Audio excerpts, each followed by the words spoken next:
지하철 노약자석에 한 할아버지가 천천히 앉았습니다. 그 순간 맞은편에 앉은 20대 청년이 친구에게 작은 목소리로 말했습니다. 또 틀딱이네. 할아버지는 그 말을 분명히 들었지만 아무 말도 하지 못했습니다. 고개를 숙인 채 떨리는 손으로 무릎을 꽉 쥐었습니다. 그날 집에 돌아온 할아버지는 밤새 잠을 이루지 못했다고 합니다. 틀딱이라는 단어가 처음 등장한 건 2010년대 중반 온라인 커뮤니티였습니다. 구독과 좋아요로 우리 어른들의 건재함을 세상에 보여주십시오.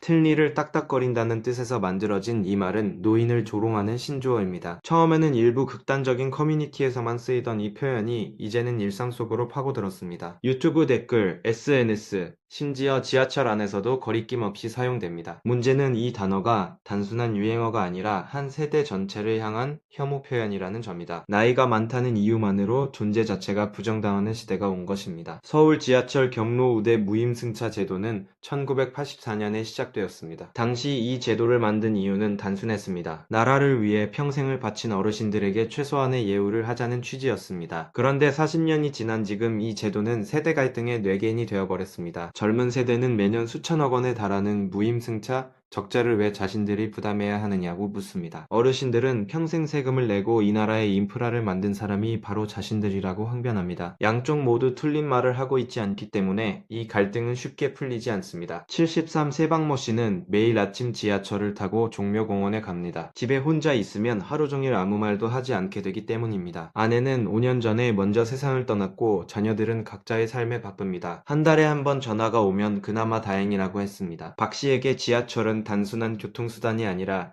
세상과 연결되는 유일한 통로입니다. 그런데 그 지하철 안에서 자신을 향해 틀딱이라는 말이 날아옵니다. 내가 뭘 잘못한 건지 모르겠어요. 그냥 앉아 있었을 뿐인데. 박 씨의 눈가가 붉어지며 목소리가 떨렸습니다. 실제로 노인 혐오는 온라인에서만 벌어지는 일이 아닙니다. 2023년 국가인권위원회 조사에 따르면 65세 이상 어르신 중 38%가 일상에서 차별을 경험했다고 답했습니다. 그중 가장 많이 차별을 느끼는 장소가 바로 대중교통이었습니다. 노약자석에 앉으면 눈치를 주고 느리게 걸으면 혀를 차는 소리가 들립니다. 마트 계산대에서 현금을 꺼내면 뒤에서 한숨 소리가 납니다. 스마트폰으로 키오스크를 조작하지 못하면 진짓 답답하다는 표정을 짓습니다. 이 모든 순간이 어르신들에게는 자신이 이 사회에서 환영받지 못한다는 신호로 다가옵니다. 68세 김모 씨는 패스트푸드점에서 겪은 일을 잊지 못합니다. 손자에게 햄버거를 사주려고 키오스크 앞에 섰는데 주문 방법을 몰랐습니다. 뒤에 줄을 선 20대 여성이 대놓고 한마디 했습니다. 어르신들은 집에서 시켜 드시지 왜 나와서 줄을 막고 그래요.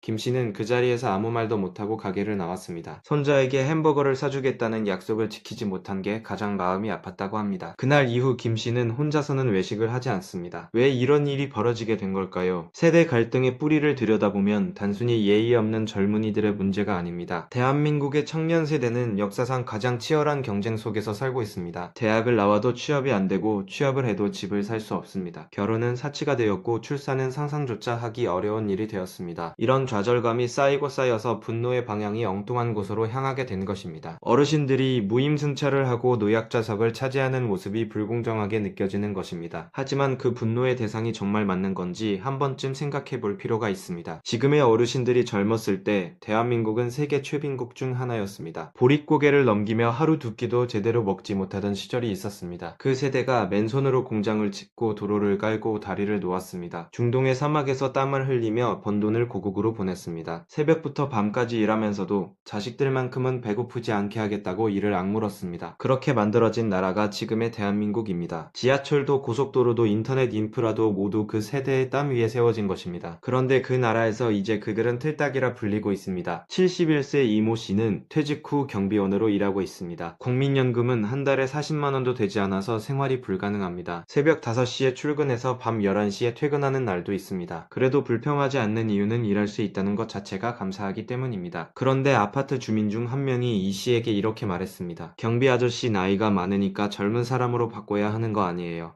이 씨는 그날 밤 경비실에서 혼자 울었다고 합니다. 대한민국의 노인 빈곤율은 OECD 국가 중 1위입니다. 65세 이상 어르신 중 약 40%가 빈곤 상태에 놓여 있습니다. 이것은 미국의 2배, 일본의 3배에 달하는 수치입니다. 평생을 일하고도 노후가 보장되지 않는 나라에서 어르신들은 이중의 고통을 겪고 있습니다. 경제적으로 힘든 것도 서러운데 사회적으로까지 배척당하고 있기 때문입니다. 모임 승차 한 번 하는 게 그렇게 큰 죄인 걸까요? 노약자석에 앉는 게 그렇게 민폐인 걸까요? 일본에서는 어르신을 대하는 문화가 조금 다릅니다. 전철 안에서 어르신이 서 계시면 젊은 사람이 자연스럽게 자리를 양보합니다. 그것이 특별한 일이 아니라 당연한 일상으로 받아들여집니다. 독일에서는 노인을 위한 사회 안전망이 촘촘하게 갖춰져 있습니다. 연금만으로도 기본적인 생활이 가능하기 때문에 노인이 경변을 해야 할 이유가 없습니다. 물론 다른 나라도 세대 갈등이 없는 것은 아닙니다. 하지만 한 세대 전체를 현호하는 단어가 일상어처럼 쓰이는 나라는 흔치 않습니다. 틀딱이라는 말이 무서운 이유는 그것이 개인이 아닌 집단을 향하기 때문입니다. 특정 노인의 잘못된 행동을 비판하는 것과 노인 전체를 혐오하는 것은 완전히 다른 문제입니다.